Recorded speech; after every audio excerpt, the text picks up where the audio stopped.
زوبیہ کا لہجہ افسردہ ہو گیا۔ ہاں وہ تو ہے، مگر میرے پوچھنے کا مطلب ہے تمہیں ان سے کیا پوچھنا ہے؟ تم تو سب جانتی ہو، تم نے ہی کہا تھا انہیں کچھ لڑکوں نے اغوا کر لیا تھا اور انہی کی وجہ سے تمہاری خالہ کی ڈیتھ ہو گئی۔ رخسار کے چڑ کر کہنے پر زوبیہ خاموشی سے اس کی شکل دیکھتی رہی۔ کچھ دیر رخسار اس کے بولنے کا انتظار کرتی رہی، پھر اس کی طرف سے مایوس ہو کر کہنے لگی، جب تم سب جانتی ہو تو ان سے پوچھ کر انہیں اذیت میں کیوں ڈالنا چاہتی ہو؟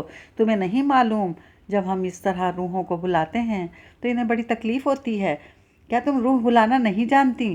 تم نے مجھ سے جو کچھ کہا تھا وہ سب جھوٹ تھا۔ زوبیہ بغور اسے دیکھتے ہوئے بولی تو ایک لمحے کے لیے رخسار سٹ پٹا گئی، پھر سنبھل کر کہنے لگی، ایسی کوئی بات نہیں، میں تو اس روح کے بھلے کے لیے کہہ رہی تھی۔ خیر چھوڑو کن باتوں کو، یہ بتاؤ کہ کیا نام ہے ان کا اور ان کی ماں کا؟ دنیا میں بھلے ہی تمہیں باپ کے نام کی ضرورت پڑتی ہو، مگر روحانی کاموں میں ہر جگہ ماں کا نام چاہیے ہوتا ہے۔ رخسار نے آلتی پالتی مارتے ہوئے خالص درویشانہ انداز میں اپنا لیا۔ زوبیہ نے جلدی سے ہاتھ میں پکڑا کاغذ کا بڑا سا رول کھول کر اپنے اور رخسار کے درمیان بچھا لیا۔ اس پر انگریزی کے کئی حروف لکھے ہوئے ہونے کے ساتھ مختلف خانے بنے ہوئے تھے۔ یہ رول رخسار اپنے گھر سے لے کر آئی تھی۔ ممی کا نام زبیدہ جہاں زیب ہے اور میری خالہ کا نام شائستہ ہے۔ زوبیہ جلدی جلدی بولی، ذرا ایک گلاس دینا کانچ کا۔ رخسار نے دونوں ہتھیلیوں کی پشت گھٹنوں پر رکھ لیں اور آنکھیں بند کر کے کہنے لگی، کیوں؟ زوبیہ کے منہ سے بے اختیار نکلا۔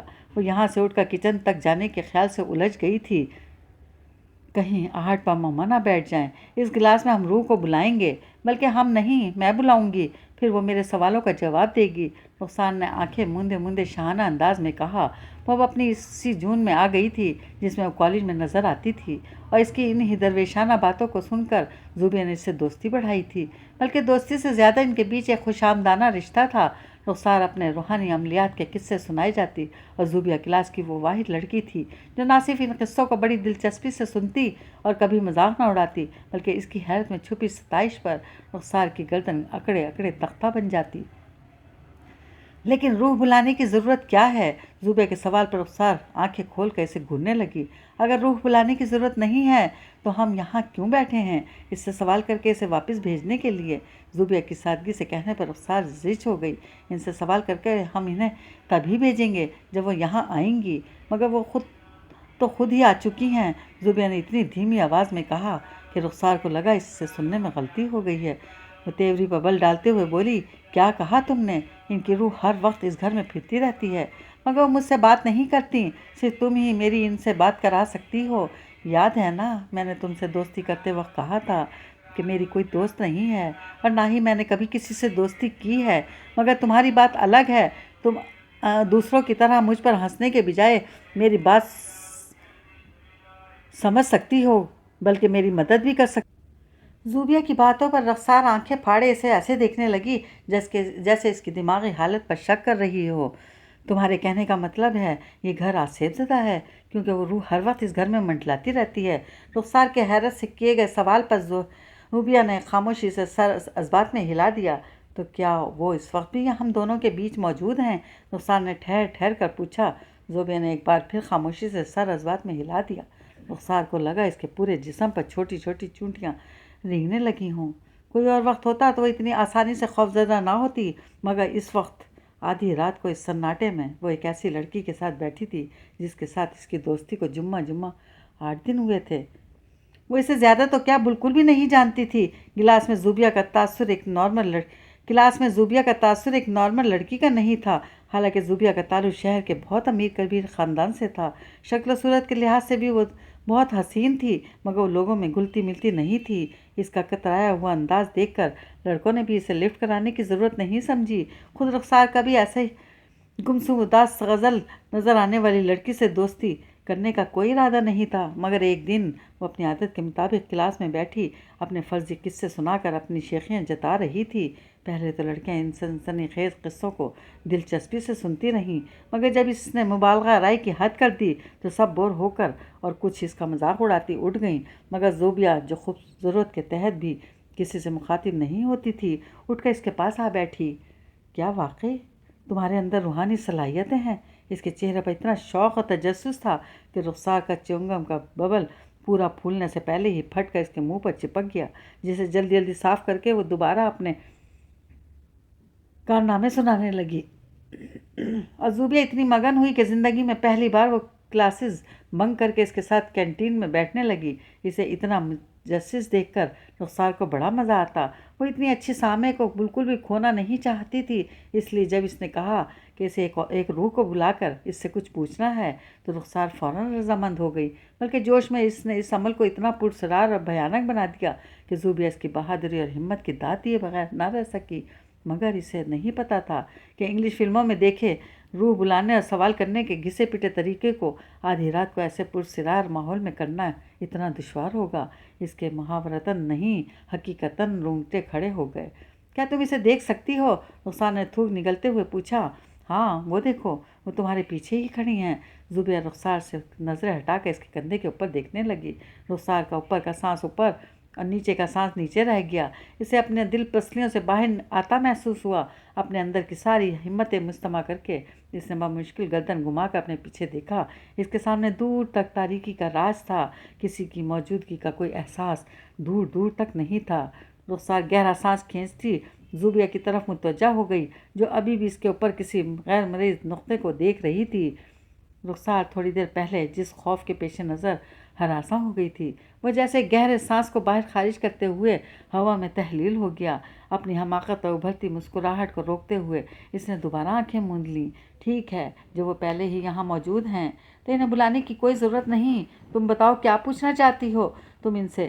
وہ میرے ہر سوال کا جواب دیں گی۔ شائستہ یہاں میرے پاس آ جاؤ، میں تمہیں زیادہ پریشان نہیں کروں گی۔ تم بس کچھ سوالوں کے جواب دے دو تاکہ زوبیہ اس اذیت سے نجات پالے جو تمہیں اس گھر میں بے چین بھٹکتا دیکھ کر اسے ہوتی ہے۔ رخسار آنکھیں بند کیے بانک لگانے کے سے انداز میں بولی۔ آنکھیں بند ہونے کے باوجود اسے احساس ہو گیا تھا کہ زوبیہ کی نظریں اس کے چہرے پر ٹک گئی ہیں۔ تبھی اپنے چہرے پر کرب کے آثار لاتے ہوئے اس نے اپنی آنکھوں کو تھوڑا سا میچ لیا۔ بولو شائستہ، کیا بات ہے؟ کیا ہوا تھا تمہارے ساتھ؟ کیا بات ہے جو تمہیں پریشان کرتی ہے اور تم مر کر بھی زندہ لوگوں کی طرح دنیا میں رہنے پر مجبور ہو؟ بولو، جواب دو۔ رخسار کا تنفس بڑھتا جا رہا تھا۔ اسے پوری طرح احساس تھا کہ اس کے سامنے بیٹھی زوبیہ بے چینی سے پہلو بدل رہی ہے۔ کچھ دیر خاموش رہ کر اس نے گویا زوبیہ کو بے چینی کو ہوا دینی چاہی، پھر وہ ایک دم چونک اٹھی۔ علیان بھائی سو گئے کیا؟ علیان بستر پر سونے لیٹ ہی رہا تھا، اس کے کمرے کا دروازہ ہلکے سے نوک کر کے بریرہ اندر چلی آئی۔ علیان نے حیرانی سے پہلے اسے اور پھر گھڑی کی طرف دیکھا۔ 12 بجنے میں 5 منٹ تھے۔ کیا ہوا؟ ڈر لگ رہا ہے کیا؟ علیان نے حیرت سے پوچھا۔ کسی زمانے میں وہ واقعی اتنی ڈرتی تھی کہ ممی کے پاس ہی سوتی تھی، مگر اب اسے اس بات کو گزرے عرصہ ہو گیا تھا، اسی لیے علیان کے پوچھنے پر قدرے خفگی سے اسے دیکھنے لگی۔ آپ بھول گئے ہیں، میں نے کہا تھا آپ سے رات کے 12 بجے تیار رہیے گا۔ علیان کو جیسے اچانک کچھ یاد آ گیا اور اس نے دونوں ہاتھوں میں سر تھام لیا۔ بریرہ، اللہ کے لیے اب بڑی ہو جاؤ۔ کیا علیان بھائی، آپ بہت ہی بورنگ انسان ہیں۔ ساری تیاری میں نے کر لی ہے، آپ کو صرف میرے ساتھ چل کر ممی ڈیڈی کو وش کرنا ہے، اور آپ اس کے لیے بھی تیار نہیں؟ بریرہ اپنی عادت کے مطابق باقاعدہ ناراض ہو گئی تھی۔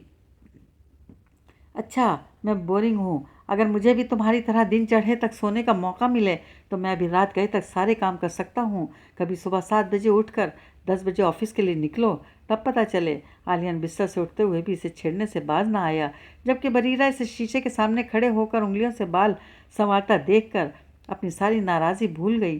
ویسے بھی وہ جانتی تھی کہ اس کا کہا کبھی اس گھر میں ٹالا نہیں جاتا تھا۔ علیان چاہے کتنے بھی نخرے دکھا لیتا لیکن اپنی بہن کی خواہش کبھی رد نہیں کرتا تھا، اس لیے بڑے فخری انداز میں بولی۔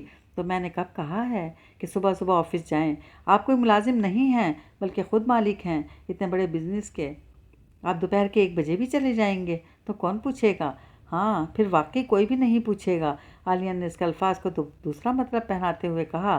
اپنے آفس میں آ کر میں خود 2 بجے جاؤں گا تو پھر کیا ہو گیا بزنس؟ اگر ٹائم کی اتنے شارٹ ایج نہ ہوتی تو میں ایک طویل بحث کرتی، مگر 12 بجنے میں صرف 1 منٹ رہ گیا ہے اور ہمیں سب سے پہلے ممی ڈیڈی کو اپنی اینیورسری وش کرنی ہے۔ چلیں فوراً، وہ اپنے بڑے جوش سے کہتی اس کے کمرے سے باہر نکل گئی۔ اس کی بےتابی دیکھ کر علیان بھی مسکراتا ہوا اس کے پیچھے ہی کمرے سے نکل آیا۔